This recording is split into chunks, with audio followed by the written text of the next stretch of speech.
The most interesting thing about getting back together is the chemistry and energy that immediately came back when we got together again. There's something there that Hot Rod Lincoln has always had that I can't put a word to. It's just a chemistry and an energy that we have. And it was very obvious to all three of us, I think, that it was there. And it was cool. The phone started ringing and according to 9. I had a lump in my throat and a chill in my spine. I swear I didn't know those keys on the count of mine. I think Blue Cafe was released in 1996, 95 or 96.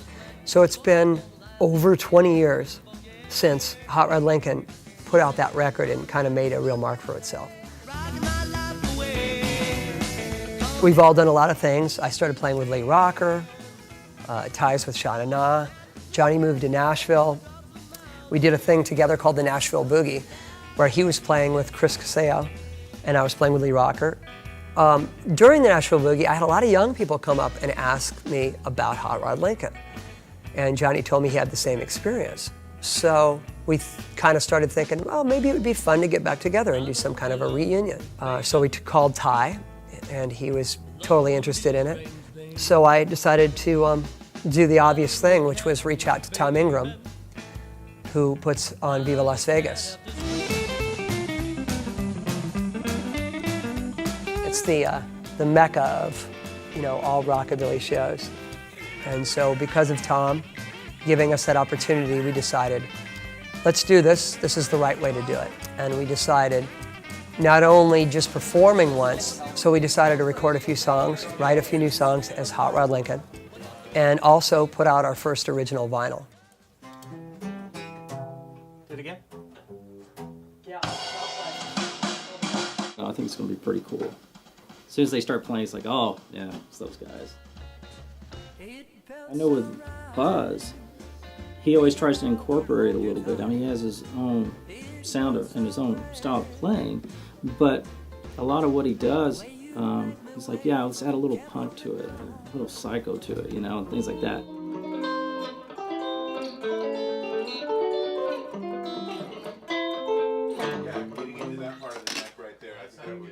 I think that's cool. I think that's what they bring to it. Is like you can keep your own sound, bring in a little bit from all the different styles of rockabilly or roots rock or psychobilly or whatever, but keep your own sound. Do your own thing. Don't be afraid. You don't have to sound like everyone else. Just do your thing.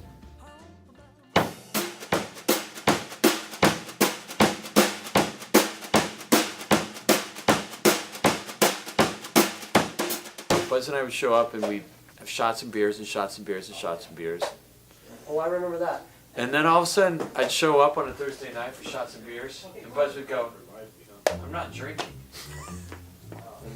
What? He'd say, I'm not drinking. I didn't even get it. It's like, what does that mean? Hot Rod got so busy, we just started playing minimum 5 nights a week. Sometimes 7, sometimes 8 and 9. Sometimes 10. We'd have 3 gigs on a Saturday, 2 on a Sunday, 2 on a Friday. And we worked like that for years. Just got really tight. You're an artist, right? No, I'm a drummer. Okay. I wish I were an artist, but I'm not.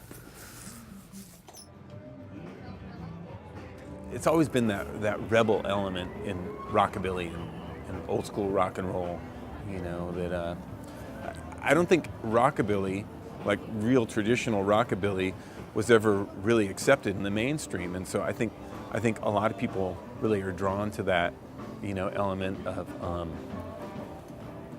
being kind of disenfranchised, compared to like the mainstream music scene.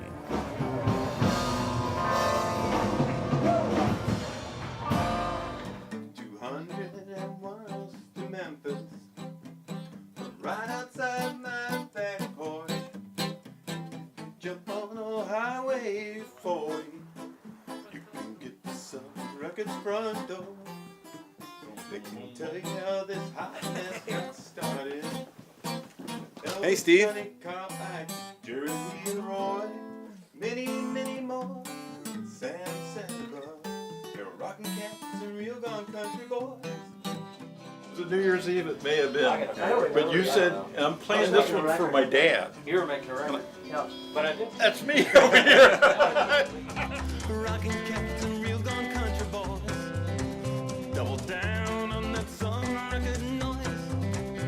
DJs round the clock, play them non-stop. Those rockin' cats and real gone country boys. There's no quick solution to learning to play music. You just got to put in the time. You got to do it. You got to do it because you want to do it, and work at it. And I hope people buy the album and download it or whatever they do and check it out and appreciate that element and that aspect of it. We were not a one-dimensional thing. We were a band that brought a lot of different root styles together to make what was our sound. And I think this record accurately represents that. Rusty, been running